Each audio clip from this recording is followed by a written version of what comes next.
শেষ দিনে সারা দেশে জমজমাট ভোটের প্রচার। এই বিষয়ে বিস্তারিত জানবো, আমাদের সহকর্মীরা যুক্ত হয়েছেন বগুড়া এবং নীলফামারী থেকে। আমাদের সহকর্মীরা যুক্ত হয়েছেন। শুরুতে চলে যেতে চাই বগুড়া সহকর্মী জোসেফ হোসেন প্রতীকের কাছে।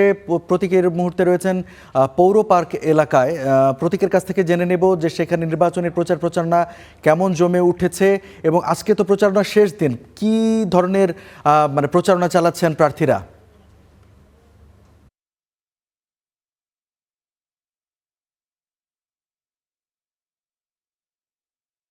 প্রচার প্রচারণার এই গেল 2 দিন থেকে আমরা দেখছি যে বগুড়ার প্রত্যেকটি আসনে প্রত্যেকটি প্রার্থী তারা কিন্তু ভোটারদের দ্বারে দ্বারে যাচ্ছেন, ভোটারদের কাছে যাচ্ছেন, তাদের যে প্রতিশ্রুতি সেগুলো তুলে ধরছেন এবং একই সাথে তারা বলছেন যে আগামীর যে নির্বাচন সেই নির্বাচনটিতে তারা যাতে ভোট কেন্দ্রে যান এবং ভোট কেন্দ্রে গিয়ে তাদের যে মূল্যবান ভোট সেই ভোটটা যাতে তারা দেন, এই বিষয়টি কিন্তু তারা সবসময় তাদের ভোটারদের কাছে বলছেন। এবং এখন আমি বর্তমানে যে পৌর পার্কে রয়েছে সেই পৌর পার্কে জামাতের একটি সমাবেশ করা হচ্ছে এবং এখানে যিনি জামাতের যিনি প্রার্থী রয়েছেন আবিদুর রহমান সোহেল, তার পক্ষে আসলে এবং তিনি নিজে উপস্থিত থেকে দাঁড়িপাল্লার পক্ষে তিনি ভোট চাচ্ছেন এবং তিনি বলছেন যে আগামীর বাংলাদেশকে দুর্নীতিমুক্ত, চাঁদাবাজ মুক্ত কিংবা অন্য যে কোনো ধরনের অনিয়ম দুর্নীতি থেকে যদি ভোটাররা কিংবা মানুষরা দেশকে উন্নয়নের দিকে নিয়ে যেতে চান তাহলে কিন্তু দাঁড়িপাল্লার বিকল্প নেই, এই বিষয়টি কিন্তু তারা বারবার করে বলছিলেন। এবং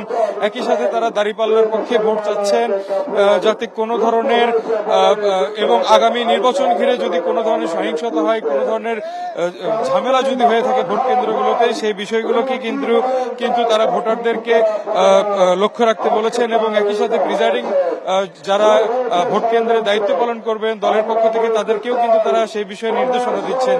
আমরা বগুড়ার যে 7টি সংসদীয় আসন, সেই 7টি সংসদীয় আসনের বিভিন্ন স্থানে ঘুরে দেখেছি এবং ভোটারদের সাথেও কথা বলেছি। তারা কিন্তু ভোট দেওয়ার জন্য মুখিয়ে আছেন এবং তারা বলছেন যে এই গেল কয়েকটি বছর তারা তাদের যে মূল্যবান ভোট সেই ভোটটি তারা দিতে পারেননি এবং সেই ভোট দিতে না পারার যে আক্ষেপ, যে বেদনা, সেই জায়গা থেকে তারা এইবারের নির্বাচনে তারা ভোট কেন্দ্রে যাবেন এবং তাদের ভোটটি প্রদান করবেন।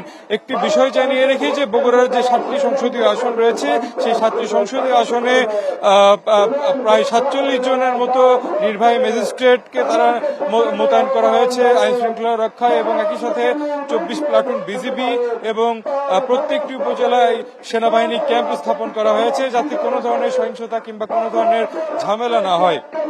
তো বগুড়ার 7টি সংসদীয় আসনেই জামাত, বিএনপি সহ অন্যান্য সব ধরনের প্রার্থীরা প্রতীক আপনার মাধ্যমে জানতে পারছিলাম বগুড়ায় যে নির্বাচনী প্রচারণা কেমন চলছে এবং প্রশাসনের যে প্রস্তুতি সে বিষয়েও জানতে পারছিলাম। দর্শক, আপনারা জানেন যে আগামীকালকে সকাল 7:30টার পরে আর নির্বাচনী প্রচারণা চালাতে পারবেন না কোনো প্রার্থী। এ বিষয়ে আমাদের সহকর্মীরা জানাচ্ছিলেন। আমাদের সহকর্মী নীলফামারী থেকে যুক্ত হয়েছেন পারভেজ রুবেল। এবারে রুবেলের কাছ থেকে জেনে নেব কয়েক ঘন্টা বাকি আছে প্রচারণার। তো নীলফামারীতে কি দেখছেন? আসন রয়েছে, 4টি আসনে মোট 27 জন প্রার্থী প্রতিদ্বন্দ্বিতা করছেন। নীলফামারীর এই 4টি আসনে কিন্তু আজ নির্বাচনী প্রচারণায় শেষ দিনে একটা উৎসব মুখর পরিবেশ কিন্তু বিরাজ করছে। সকাল থেকে এখন পর্যন্ত কিন্তু কোথাও কোনো অপ্রীতিকর ঘটনা এখন পর্যন্ত লক্ষ্য করা যায়নি। আমি এই মুহূর্তে রয়েছি ডিমলা ও ডোমার উপজেলা নিয়ে গঠিত নীলফামারী 1 আসনের ডোমার বাজারে। এই এলাকায় কিন্তু সকাল থেকে এই আসনটিতে কিন্তু মোট 8 জন প্রার্থী প্রতিদ্বন্দ্বিতা করছেন। এই আসন সকাল থেকে এই এলাকায় কিন্তু প্রার্থীদের পদচারণায় অনেকটা মুখরিত হয়ে উঠেছে। আমরা এই মুহূর্তে যে এলাকাটিতে রয়েছি এটি হচ্ছে ছোট রাউতা এলাকা। এখানে আপনার ক্যামেরায় দেখতে পাচ্ছেন যে জামাতে ইসলামের প্রার্থী, নীলফামারী 1 আসনের প্রার্থী মাওলানা আব্দুস সাত্তার তার কর্মী সমর্থক নিয়ে একটি নির্বাচনী প্রচারণার মিছিল বের করবেন, তারই প্রস্তুতি কিন্তু তারা নিচ্ছেন। এই মিছিলটি কিন্তু ডোমার বাজারের প্রধান সড়ক প্রদক্ষিণ করবে। শুধু জামাতি ইসলামী কিন্তু নয়, অন্যান্য দল যেমন বিএনপির জোট প্রার্থী জমিয়তে ইসলাম জাতীয় পার্টি সহ অন্যান্য দলের প্রার্থীরাও কিন্তু সকাল থেকেই এই এলাকায় প্রচারণা করছেন। তারা ছোট ছোট সমাবেশ করছেন, প্রচার মিছিল করছেন।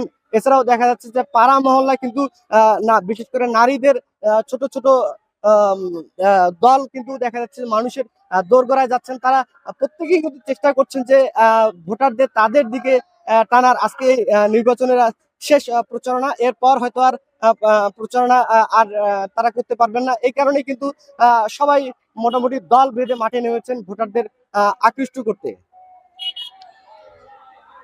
নীলফামারী 1 আসন থেকে এই মুহূর্তে মানে এই ছিল নির্বাচনের সর্বশেষ তথ্য। পারভেজ রুবেল, আপনাকে ধন্যবাদ। দর্শক, নীলফামারী থেকে নির্বাচনী প্রচারণা শেষ সময়ের খবরাখবর জানাচ্ছিলেন আমাদের সহকর্মী।